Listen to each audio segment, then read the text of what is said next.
There was nothing else at all in the whole world but football.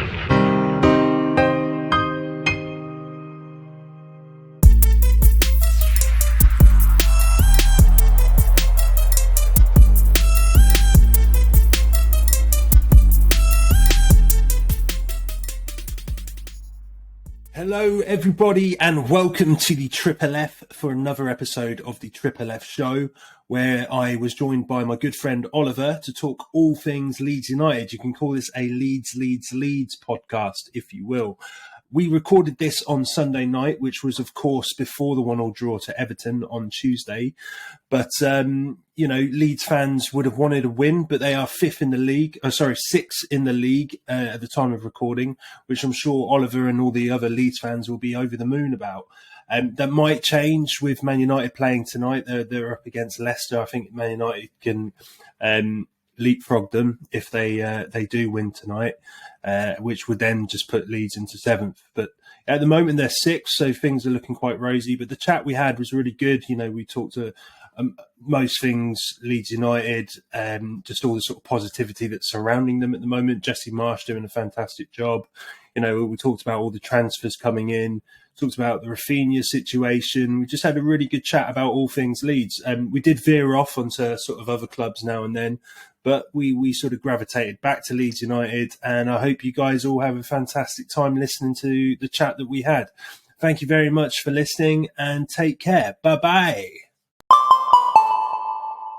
I remember you sort of telling me about how you felt after Marcelo Bielsa got sacked. And it's just proves how long it has been since we've really talked about football and had a real good chat about things. But the feeling I got was that you were absolutely devastated about it. I mean, can you tell me what your feelings are now? I mean, do you think it's justified? Do you wish he was still there at the club? Oh, God. Yeah, I mean, at the time it was pretty horrible. It in a kind of like, if you forget about the business implications of football and you just think about the romantic side, which is obviously in a way is a bit naive, but at the same time, it'd be nice if you could just enjoy football. You didn't have to worry about getting relegated and all of a sudden all your players are going to get sold, all your good players, and you're probably going to be in debt and then you'll probably get relegated again and all that. It was like, kind of like thinking, if we're going to get relegated, we'd rather get relegated with Bielsa. Like, just give him the whole season, because he was sacked just before we had some favourable games. Like, and Jesse Marsch came in and admittedly, I think he won I can't remember exactly now, but he won a couple of games early on, and people were like, "Oh, look, it was the right decision." I was like, but everyone's thinking, I think Watford was one of them, and like, come on, they were terrible last year. It was like games we knew we were going to win, but then and like Norwich, although it was kind of the manner of the victories in a way that warmed me to Marsch a bit, because they were all like, we were getting like last minute goals. Like Brighton, we were 1-0 down and equalised in like the 90th minute. Norwich, we were all over them and we were 1-0 up, and they equalised in like the 88th minute, and then we scored a winner in the 91st minute. Wolves, we were 2-0 down, and then they had a player sent off, rightfully, and we won 3-2 in like the 90th minute, and it kind of created like a bit of a shared experience with him, because obviously you could see his emotion. He's quite an outwardly emotional guy, and yeah, I don't know, I find it quite endearing, and he speaks quite honestly as well, which is nice. I mean, from an outsider's position, I really like Jesse Marsch. He comes across really well, and I really like the way that he talks. I think there were those obvious kind of links to him being the Ted Lasso of the Premier League. He brought it up, I think, quite early on, because he was anticipating it coming up, and he was like, "I've never." But I think he's done really well to shake that off. Yeah, well, I don't remember it really being mentioned since kind of quite early on, and I mean, the end of last season, it when he came in, it was very much like, do whatever we can to survive, and I mean, there was a moment in, I think it was Burnley's last game when they were drawing, and it was like Morten Weghorst, who they had up front. If his foot was like or if he had slightly anticipated a cross a bit more, his boot was a bit bigger, they would have scored and gone 1-0 up, and we would have been in trouble. And a few Leeds fans mentioned that, like, you know, we were literally Mortavigor's boot away from getting relegated, and it was, you know, it was proper stressful, and there was so much relief. Like every time you could sort of celebrate all those draws and wins so much because it was you know what a last minute winner does to you. And when you're under that stress of thinking you're going to get relegated, the release is so much greater than a normal last minute winner or just a normal win, you know. And I think obviously Jesse Marsch sort of went through that as well. So it created a bit of a foundation, I think, for this season, for that relationship between him and the fans. And we Leeds fans have known that we were going to have to bring in a good chunk of players this summer, because the core of our squad, the around 30-year-olds, were all, you know, in their 30s now, and you could see last season we were lacking quality and we were lacking depth. And I must have mentioned this last year, because we lost Patrick Bamford and we didn't have another striker. Rodrigo wasn't really played up front even since we signed him, even though he was signed as Spain's number 9. He wasn't ever replayed as a striker. He was played as a sort of a 10. It was a bit weird. I wasn't really sure quite where he was. Like an inside winger sort of thing. Yeah, and he didn't really score that many goals. And I mean, Rafinha and Phillips, in a way, you can kind of understand. Like, Rafinha's going to Barcelona. That's a bit of a tough one, you know. It's not. He obviously didn't grow up in Brazil thinking, "Oh, I would love to play for Leeds." Like, he's gonna go to one of the teams that has won lots of big trophies over in the last 20 years or so. Probably longer than that, actually. And yeah, you know, that's fine. And we got a lot of money for him. And Phillips, again, he could. There was that moment where we didn't get promoted from the Championship, and it was quite publicly known that Villa put in quite a big offer for him. I think it was supposed to be around 30 million. And the club wanted to stay, and I think they gave him offered him a new contract, and he said he decided to stay. Apparently the agreement was, if we didn't get promoted that year, then we would have been open to offers, like a non-promotion release clause type thing. And we got promoted, and then we had him for 2 years, although he was injured for quite a chunk of last season. But the games that he played under Jesse Marsch, I mean, I said a few minutes ago about it was like all hands to battle stations, just do whatever you can, you know. Phillips didn't look like he fitted. I mean, Bielsa sort of made the team work around Phillips and Phillips' strength. That's why there's a terrible, under Bielsa, there's the win percentage with Phillips, which is quite high, and the win percentage without him, which is very low. And because we didn't have any backup. It goes back to us having a very shallow squad.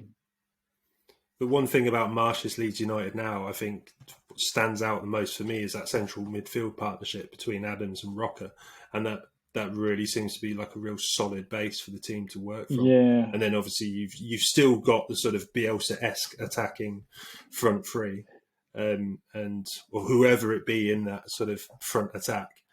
They're doing what Bielsa wanted to do, and it's exciting. Yeah, absolutely spot on about Rocker and Adams. Like, Adams has looked really good. He's a proper he's a proper busybody on the pitch. I imagine if he played against him, he's incredibly annoying. And then Rocker's got a bit more finesse on the ball, so they complement each other really well. But then you've got Aronson, who's playing ahead of them, and he's quick with the ball as well, and he can be quite direct.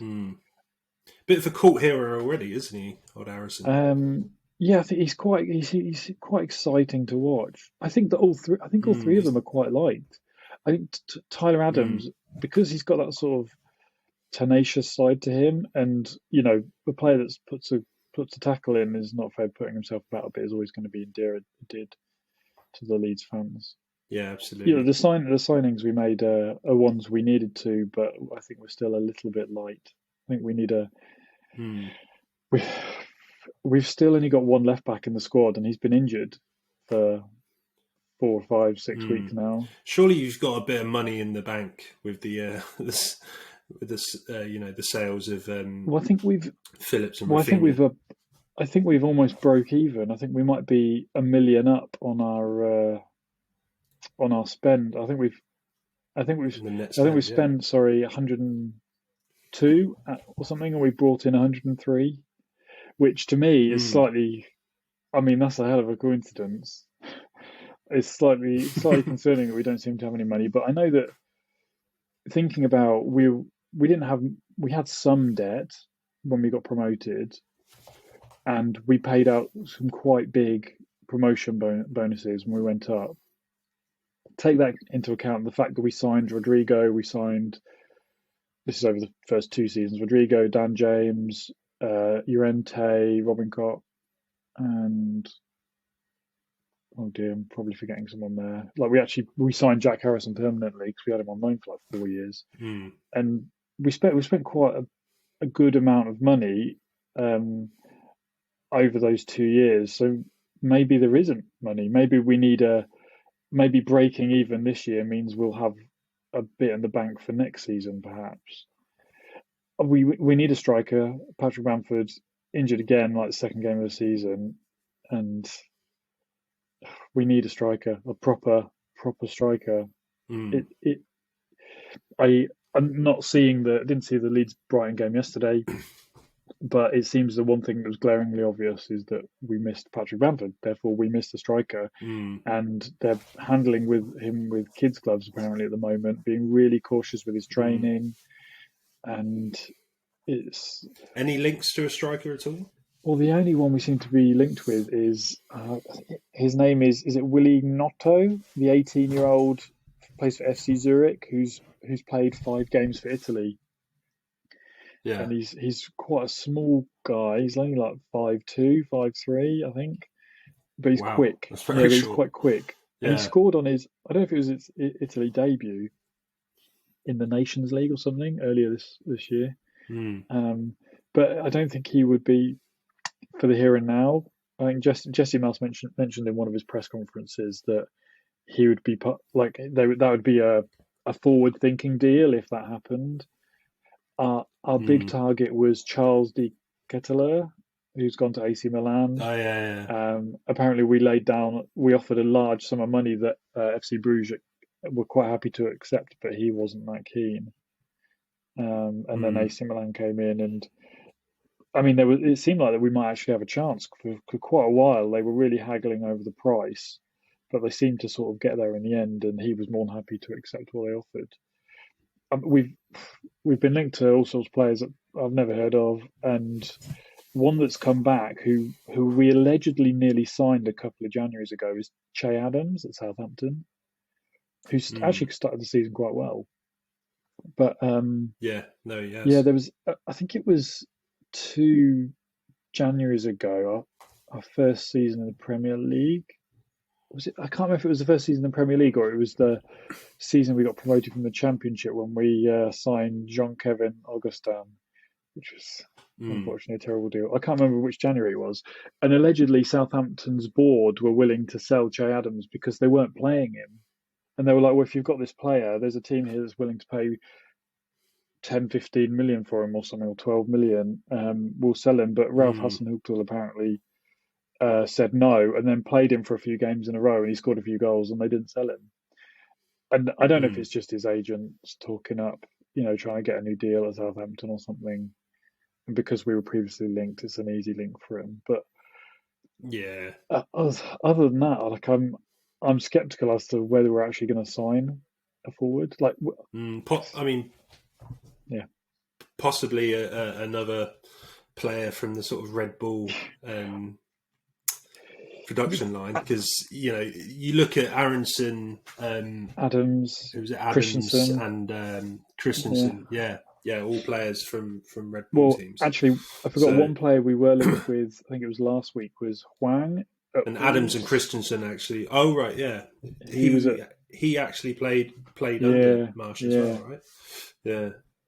Although, by all accounts, from what I've read online, Wolves fans aren't very happy with Hwang. and that was before today, where he set up Sam Maximan for Newcastle's equaliser. he like Oh, passed right. it across his own box, like instead of clearing it.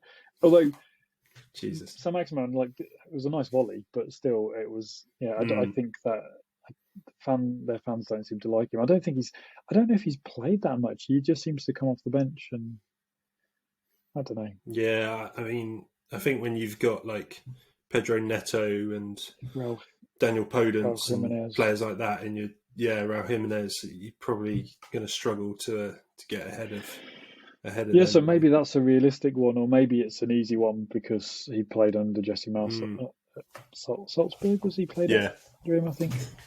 I think Salzburg. Yeah, Yeah. yeah. Because Christensen was at Salzburg as well, wasn't he? And Aronson as well, I think. But I don't think Aronson played under Marsch. I think he might have joined after he left for Leipzig. I think. Yeah, but Adams was obviously at Leipzig when Marsch was there, wasn't he? Yeah, and he had him in America as well, at New York. I think New York Red Bull. Oh, I really? think he gave him. Did he give him his debut for New York Red Bull when he was like 17 or something? Nice. I think. What do you think about that? Like having a manager bringing in players that he's previously worked with. I mean, they all do it, don't they? It seems to have been done. I mean, Arteta's kind of doing it now as well. True. So. Yeah, but they've always sort of done it, haven't they? I mean, the example I always think of it, because he did it at Leeds, is Neil Warnock. Like he signed Michael Tong, Paddy Kenny, and Michael Brown for Leeds, and he had them all at Sheffield United, and possibly even somewhere else. Thinking about it, managers if they work under him, then I don't have a problem. Like he was quite successful at Salzburg, less so at Leipzig, but still had some like good results and good performances under them at times.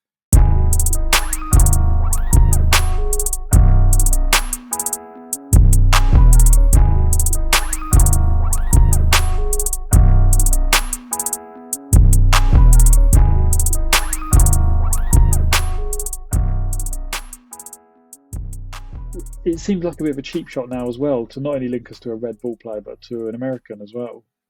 There was talk of Sergino Dest, Barcelona all summer. He was getting linked to us every single week, and you have no idea whether to believe it or not. Although I think he's been linked to a lot of teams over the last couple of weeks, so I think they're probably just trying to ship him off somewhere. Look, if it works, I'm fine. And the only way we're going to know if it's going to work is giving him a bit of time.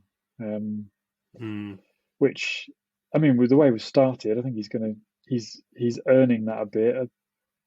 First game against Wolves, we won, although apparently we weren't so good. From the highlights, it was kind of hard to tell, but we were a bit disjointed, which I know worried a lot of Leeds fans because, as I said earlier, again, end of last season was terrible in terms of the football. But it was about getting it done. But then, second game against Southampton, the first 60, 70 minutes, we were really good. And then, bizarrely, we didn't make any subs. Southampton brought on 2 strikers or 2 attacking players, so they had 4 attacking players on the bench with a bit of pace in there. And we were just like really leggy, and they got it back to 2-2. And then we made the subs at 2-2. Yeah, but he had opened the interesting thing was openly in the post-match press conference he called himself out, and this is actually something I quite like. Whenever he starts his press conferences and things, he likes to get ahead of things, and he's like, okay, I'm going to talk about this. I want to talk about, and he's not afraid of he's not going to shy away from things, and again, it's another thing that sort of endears you to him a bit, and then you come on to the game against Chelsea where Chelsea had a few chances early doors, but even then, the running and the pressing and all the little things, you could see that Chelsea were hating it. It was so fun to watch. Absolutely loved it. And yeah, I thought we bossed them for the majority of that game. But I thought we made them look very uncomfortable, so that even when they had like half chances and things, they were like fretting a bit on the ball, and I thought that was because we were harrying them. We were like all over them. Like Adams was all over the pitch. There was a bit like with about 5 minutes left, where he went from being in the centre of quite deep in the centre of midfield to being quite high up on the centre of the pitch, and then he was like chasing someone on the right wing, and yeah, that was great to watch. But even after that game, the question I was asking myself was, are we good? Like, I don't know if that performance and that result means we're good. It means we're capable of being good, but are we good enough to be consistently good? And it sounds, I've read a lot about the game yesterday and seen some highlights, losing 1-0 away to Brighton, who have been our bogey team for some time now. And they're doing pretty well as well. Yeah, so but maybe that's a good sort of benchmark for us, in that we know we can beat some of the teams who perhaps are mid-table-ish around like Wolves, or we can play better than teams around lower mid-table like Southampton, because I can't remember, they lost to Man United, didn't they, this weekend? They look like they're going to struggle. Southampton do, to me. Like, in theory, you look at the last few years, they have really struggled. They've not been that far off the relegation zone, and they've not scored enough goals. And sometimes they ship a lot. And it doesn't look like they're going to be any different this season. They're like a 9-0 loss, aren't they? Yeah, and then beating Chelsea shows that we have the potential to play really well. Now, maybe Chelsea were in a bad moment, but the game before that, they bossed Spurs. They really bossed them. They look really good, and I was genuinely worried going into that game. And I thought, we got the win against Wolves. We weren't great. We should have beaten Southampton, but we threw away a 2-goal lead. Like, Chelsea are going to be smelling a bit of blood, I think. So when like Sterling missed an early chance, and then an almost exact replica where he puts in the back of the net, but it was offside. But then we almost needed that moment where Aronson closed down Mendy. We almost needed something like that to just kind of push the players into another gear. Like, guys, look, you can actually do this.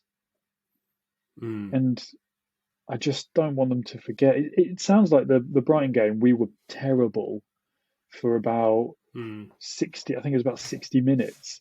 And then we made 2 changes. And from that point to the end of the game, you look at in terms of possession, chances, shots, we were a lot more proactive going forward than Brighton. And then they scored. So as soon as we're starting to get in the ascendancy, they score.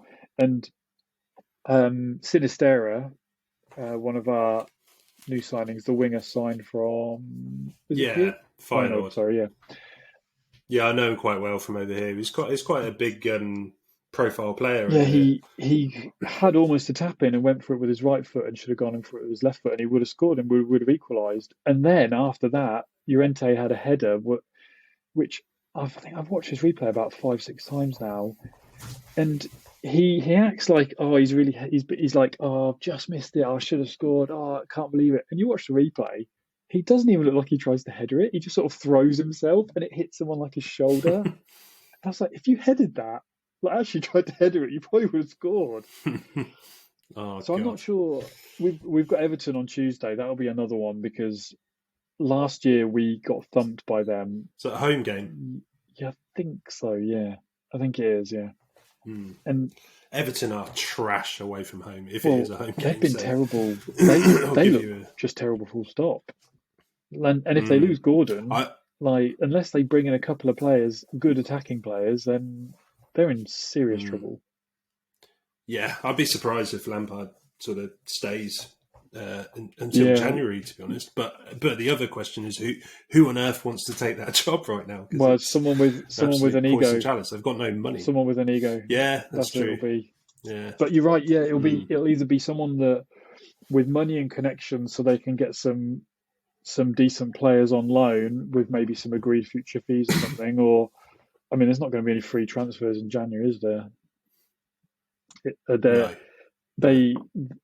It looks to me like there's obviously a lot of talk about Man United splashing a lot of money, but it looks to me like Everton are the ones at the moment who, of the traditional long-term Premier League teams, that need to bring in some attackers. And I know there's talk that Calvert-Lewin's a week ahead of schedule, but I mean, much like Leeds and Bamford, you can't rely on that one player in that one position, especially when they've got a history of injuries. Like it, I mean, Everton, I think they're the longest, aren't they? The longest standing top flight club. I can't remember how long it's been, but them and us, Everton and Arsenal. Yeah, and it's just they should have got rid of Frank. They should have got rid of Frank at the end of last season. Yeah, like, it was always for me a very strange appointment to go from Rafa Benitez to Frank Lampard, who. I mean, they were only one. Is Lampard an improvement on Benitez? Was it one win away from the relegation zone in the end last year? Was it? Yeah, pretty much. Yeah, but one thing I do look at Leeds United is for their transfers, and I from my viewpoint is that it looks as if they've done a really good job of getting a young bunch of players together. And, with that real identity. And what I do like is it almost reminds me of what Marsch would do at a Leipzig or at a Salzburg, just using these sort of young, hungry players and players that want to prove a point. Well, and it's almost something that I think Everton and Man United should do, but they're not. They're going for like big name players or going for, sort of trying to fit square pegs in round holes, which they've been doing since Ferguson left. Let's be honest, whether he was able to turn a square peg into a round peg or not, I don't know. But it always felt like with Man United, it always seemed to be like, oh, Man United need a striker. Man United goes on a striker. Man United need a left back. They go on a left back. Whereas now, like, they probably need 5 or 6 different players in different positions, and then they sign a player that plays in another position, and you're kind of like, no one knows what they're doing. Like, why are they signing Dubravka from Newcastle? What is that? I really don't get that. No, I don't get that. He's not going to be first choice to replace De Gea. Like, well, and Dean Henderson is still there as well, and obviously he's on loan at Nottingham Forest. But I mean, what's your long-term goal there? It sounds like that Dean Henderson thing is quite interesting because there's some quotes attributed to him. I don't know if it was a video interview or what, where he said that they promised him he would be number 1 last season before last season started, and then I think they kept him to January. He hardly played, and then they loaned him out somewhere. I can't remember where it was in last January. Is it a Championship team maybe? Yeah, sounds like a weird one, and he sounds like he's playing quite well for Forest. He saved another penalty today. Yeah, he's good. Yeah, but they still lost 2-0. Yeah, I mean, it's always going to be difficult for them. They've signed so many players. Almost their entire first team squad is new players, which is just crazy to think of. Like, I don't know if that's going to work. No, I really don't know. I feel a bit bad because I think Steve Cooper, he seems to have something about him.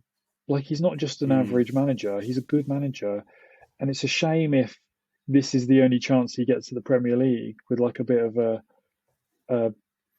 patchwork quilt of players. And they're signing, is it Renan Lodi or Renan Lodi? I don't know how you pronounce it. Yeah, from Atletico Madrid. And I remember a few years ago, like, he was seen as being a really fantastic left back, and I did see that it's like a €5 million loan fee with a €30 million permanent agreed, which I assume if they stay up, they're I mean, they're paid like what 130, 140 million or something already, and signed about 14 players, and they're still getting linked with more.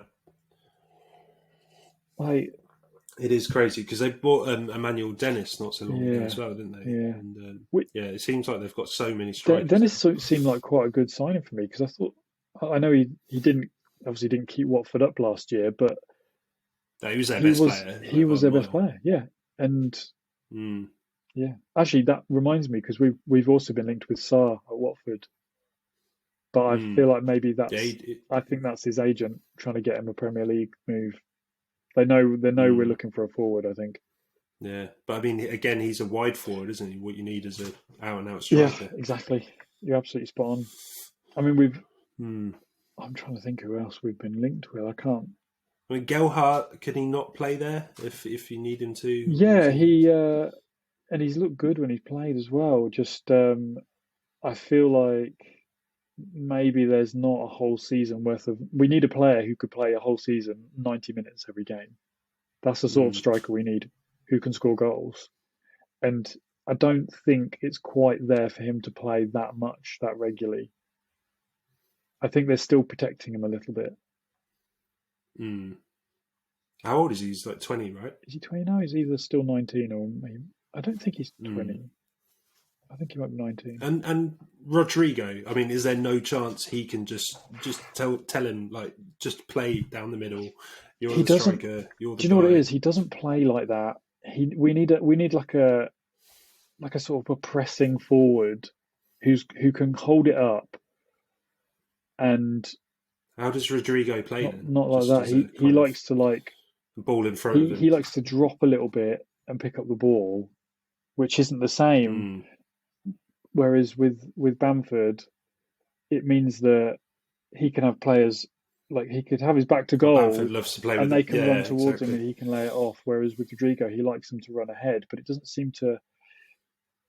He doesn't make those passes.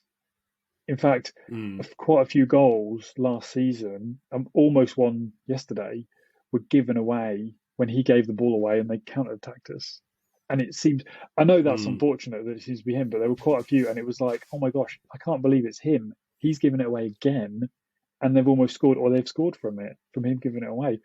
And I don't know if that's just because he gives it away so much, or whether it's just unfortunate that he happens to be the one that's given it away when they counter-attack. But he seems to give it away quite a bit when we're in good attacking positions and we've got lots of options and we're Mm. committing players forward, and then he literally will pass it to the opposition or get tackled, and it's like, oh gosh. But he has looked a bit different this year.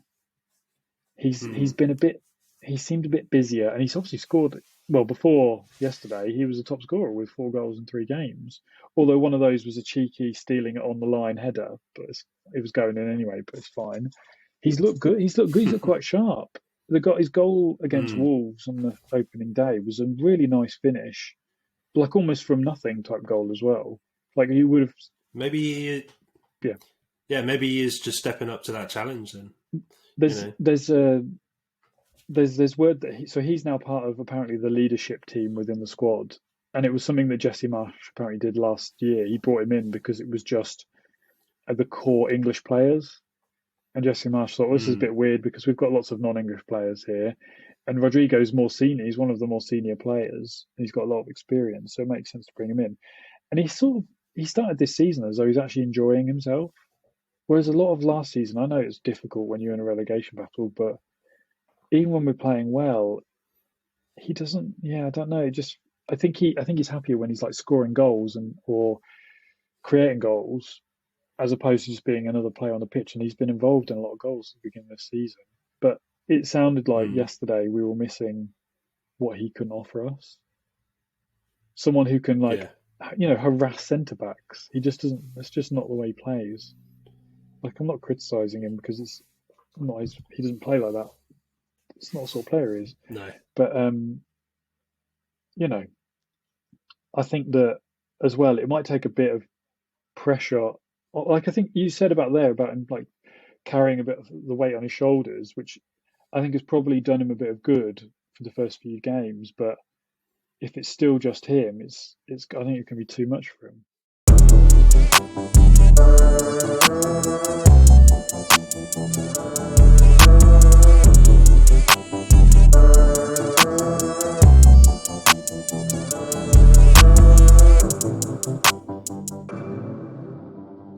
Let's just talk about Rafinha quickly. Yeah. I mean, did you ever sort of expect him to go to Arsenal or Chelsea? No. Or I mean, did you think he was? Well, you thought he was always going to go to The Barca? only thing that made me think, there was still the part of me that thought the noises were that he might actually not leave because we still hadn't signed anyone, and it wasn't until forgive me for remembering exactly the chronology of this, but it wasn't until it seemed like we were going to sign Sinistero that it looked like he was probably definitely going to go.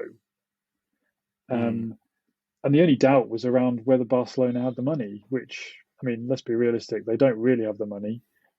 They've sold all their future TV rights, haven't they? Which just seems, I don't know, Yeah. it just seems ridiculous. Like, it seems incredibly dangerous. Like, I don't know if there have been many teams that have been liquidated in Spain, but seeing teams here like, well, I remember Accrington Stanley when we were little vanished, and oh my gosh, Bury went, didn't they? And Derby Yeah. looked like they might go over the summer, and that threat is very real when there's so much money involved. I mean, whether Barcelona going out of business is a different fish, but it sounds like their debts are humongous, and Yeah. all they've done is Honestly, I'm absolutely flabbergasted by how they've been able to spend the way that they have spent this summer. It's absolutely mental. But I just think, you know, they're playing almost on a different football field to the rest of the world. True. And it's a little bit unfair, but yeah. Yeah, well, you look at football in Spain, and it is a bit unfair. A lot of the money goes to those two big clubs, and then there's another shelf with Atletico Madrid on, and then it's Sevilla fighting for the next spot with whoever else can sort of step up. It's yeah, it's like Scotland is a weird comparison, or the Netherlands, where you are. I mean, I read a quote the other day with I don't know if it was the PSV chairman or the owner or the manager before their playoff with their second leg against Rangers, and he was like, "This is such a big deal for not just us, but for the rest of football in the Eredivisie, and because otherwise that gap between all the other teams and Ajax is just going to get bigger." Yeah, and Rangers beat them, which, like, kudos, because I actually thought Rangers were going to lose that one after drawing the first leg. But then again, it's the same in Scotland, because in theory Rangers needed it to make sure that Celtic don't run away, even though it will only ever be a 2-horse race, looking in theory. Yeah. Sorry, I can't remember what we were talking about. Got distracted. Barcelona. Rafinha. Yeah. I never thought Rafinha was going to go to Arsenal. Sorry, it was like when the mention, I was like, if he's going to go anywhere, he's definitely going to go to a team with Champions League football. Because when he left Rennes, they were in the Champions League next season. And he left them to join us, which I'm assuming because we could pay him more money, something like that. And I don't know if that was weird. I don't know if Rennes needed the money, because we sold him for almost what they bought him for, if not a little bit less, which was bizarre. But I think there was a sell-on clause, so I think they got a couple of million out of this. But in my head, this next transfer for him was an ambitious one. He'd gone for one for a bit more money. Now he needed one to go for one where he was going to compete for the top prizes, and where else but Barcelona, which is why Barcelona made most sense. Also, we talked about Chelsea before, like on WhatsApp and stuff, and they're a bit messy. I think they are a bit messy. I mean, I said I wasn't very confident when we were going to play them because they played so well against Spurs, but their recruitment policy has been a bit strange. It's like they're doing transfers for the sake of it. Yeah, I agree. It doesn't seem. It almost seems like Man United-esque, just sort of, you know, buying these big names and not really putting any regard to whether they will fit in the team or not. Exactly. And it's just. I mean, they've kind of got a similar situation to you, where they don't have an out-and-out striker, but they've had so much of an opportunity to replace Lukaku. Yeah.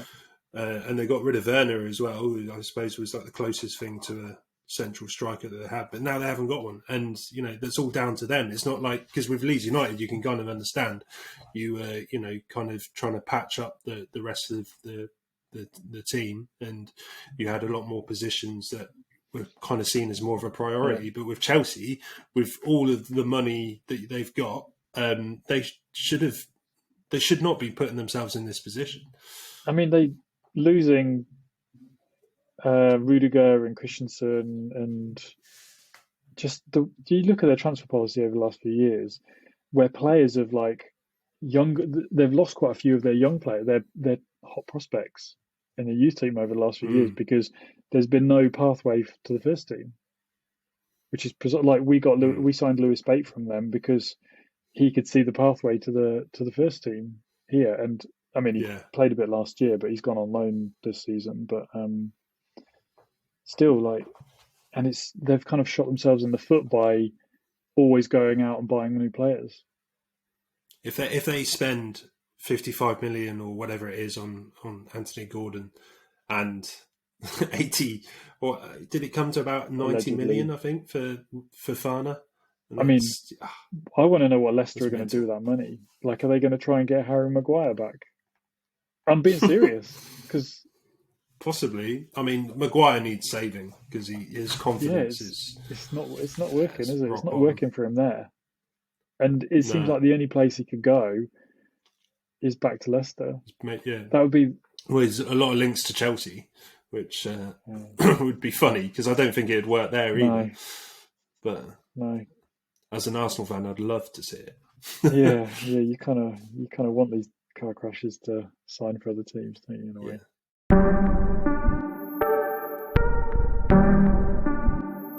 For me, Project Big Picture isn't acceptable. If I can tell you that it's offside or onside, then accept it and move on. And one of my big regrets, really, I probably should have ripped his head off. I really don't like this. I know exactly what you want to do. I said what I said, do with it what you want. I think what we've been watching is faintly farcical. This idea that people in football, we're all going to look after each other with this football family, nonsense.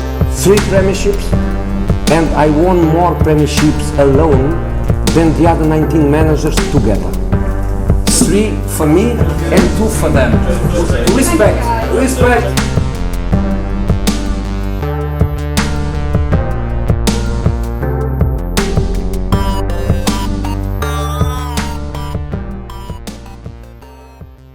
Just finish on the last thing, mate. I mean, your realistic expectations for the season? At the moment, I think mid-table is realistic.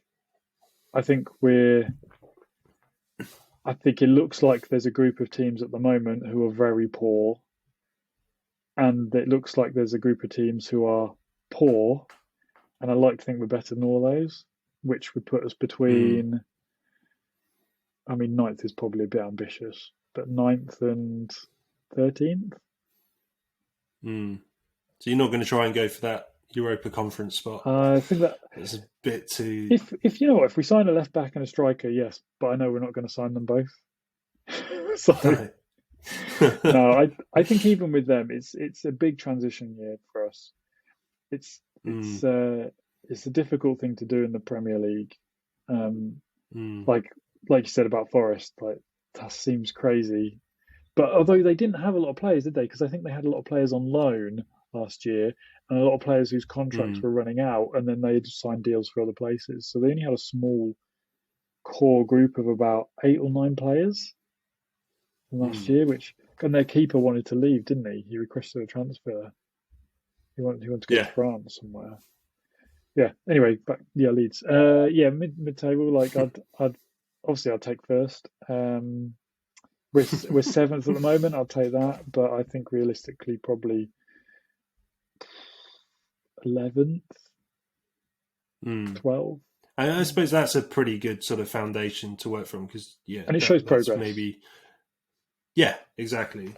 So if you go there and then maybe next season look at attacking. Well, I think the talk was that there was a 5-year plan of sorts with the intention of getting into Europe within 3-4 years of getting promoted. So if this is the 3rd year, then if we don't get into Europe this year, then which is, I don't know, very outside chance, then next year we would push a bit.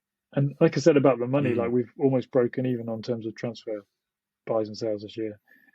Then maybe that means next year we will have if these players all work, then we'll have enough money to go out and buy like 2 really good players to add that bit of extra quality to what we already have without selling. So we'll have a slightly bigger squad and more quality. I mean, no beating around the bush. We've sold our best 2 players. for probably less money than I think myself and all other Leeds fans thought we would sell them for, if the figures we're seeing are true. But but you've done that, and you've still, like, I think if you looked at any other club and they sold their two best ever players, well, not best, they'd not be best in trouble. ever, But not best. Sorry, they're two best players. Best ever. You've got a lot of those. But you haven't left yourself in a terrible sort of unsurvivable position. So we've lost some individual quality, but we've probably gained more team in terms of overall team quality, teamwork. Yeah. I know what you mean. Yeah. Overall team ability, I think it's spread out a bit more. The quality is spread out a bit more. Yeah, which is what we needed to do, and we've still got a few players out injured, which is, this is quite telling, because we've been able to field like a full team with like a few kids on the bench, whereas last year it was like our bench was kids for a lot of it, and then we even had to have a few games with kids in the starting lineup because we didn't have any of the players. We had a massive injury list, and we started the season with an injury list, but we're okay, so it shows we've got a bit more depth, which is good. So it's like, in that sense, that's a big tick on the achievements for the window, but we still need we need a left back. Last year our left back was it was Stuart Dallas and Junior Firpo. Dallas is out injured until no one knows when he's going to be injured until, because he broke it. Who's played left back the sort of few opening games? Strauch. Oh yeah, who's a centre back? Yeah, I noticed that. Yeah, is he left-footed? Yeah, he is left-footed. He was all right against Chelsea. It's almost like having Ben White at right back. Yeah, I don't understand that one. It works, for Arsenal. Tomiyasu's just come back from injury, hasn't he? So maybe it's it's because he's Tomiyasu's been injured. It'll be interesting to see what happens when he's fit, because if he does come in, then who are they going to take out the centre of defence? Ben White, or are they not going to play Ben White? And then it's like, oh, hello. Yeah, well, that's the thing with Arsenal. I think one thing we're looking to do is almost copy that sort of Man City model and just rotation. But we'll see. Jesus was a good signing. Yeah, very good signing. Zinchenko as well. I think we sort of saw yesterday that we missed Zinchenko massively. I listened on the radio, and it was very exciting to listen to that game. It was a good game on the radio. And it's almost sort of similar to Leeds, where we kind of need two more signings. We desperately need a new central midfielder, because if Xhaka or Partey, they go out, like we saw yesterday, Partey was missing, then we're kind of in trouble. So yeah, we need that squad depth as well. So I'm hoping we've got, and Arteta keeps banging on about how they've got a plan. So I'm like, what's this plan? Because we've only got 3 days left, mate. This better be a good plan. Yeah. Oh my gosh! Do you know what? I hadn't even clocked the date. Yeah, geez. Yeah. Next couple of days. But this is it. Arsenal often do business late, but we've done our most crucial business early on. So I'm quite happy with it. I feel the same about Leeds. I feel like we're in a good place. Like, we've probably got enough to be okay, but it would nice to have that bit extra, because let's say something happens to Rodrigo or Gelhardt, because Gelhardt was picking up a few little niggly injuries last season, and I even had one a couple of weeks ago.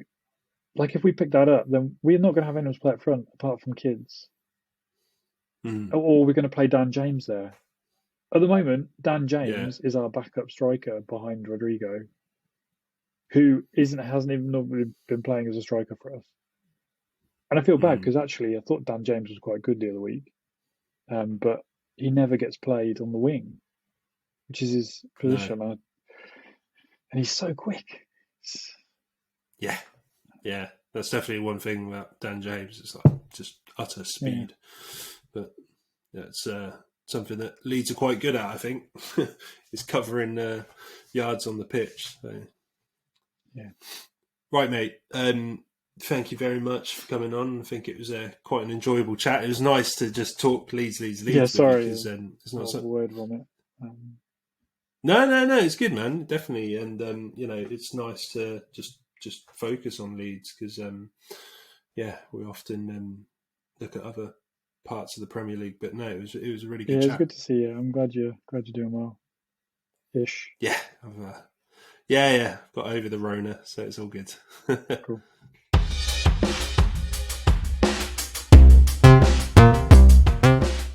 Thank you so much for listening to the Triple F. If you could please drop a like on our Facebook page, subscribe to the YouTube channel, and follow us on Twitter, that would be massively appreciated. Hope you're all keeping safe, and thanks again for listening to the Triple F.